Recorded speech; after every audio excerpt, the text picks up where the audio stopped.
10 ডিচেম্বৰ 2025 এই অসমৰ ইতিহাসত এটা স্মৰণীয় দিন হৈ ৰ'ব।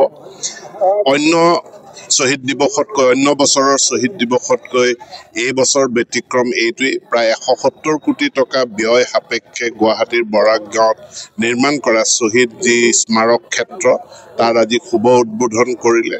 আৰু সেই শুভ উদ্বোধনী অনুষ্ঠান আমি ধেমাজিৰ পৰাও প্ৰায় 10,000 মানুহ সমবেত হৈ আমি মাননীয় মুখ্যমন্ত্ৰীৰ ভাষণ, আমি সৰ্বানন্দ সোণোৱাল ডাঙৰীয়াৰ ভাষণ, অতুল বৰাৰ ভাষণ আমি ইয়াৰ পৰাই শুনিলোঁ।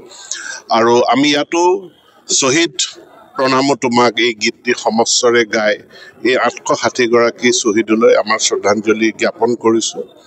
আৰু আজিৰ দিৱসটোত মোৰ ধেমাজি জিলাখনত এটা অনুভৱ হৈ থাকে যে আমাৰ জিলাখনত উদ্যানৰ সংখ্যা কম, শিশু উদ্যানেই হওক বা অন্য আবাল বৃদ্ধ বনিতাৰ যি আমাক নিজৰ জীৱনটোক মানে পুনৰুজ্জীৱিত কৰাৰ কাৰণে উদ্যান লাগে, উদ্যান নাই।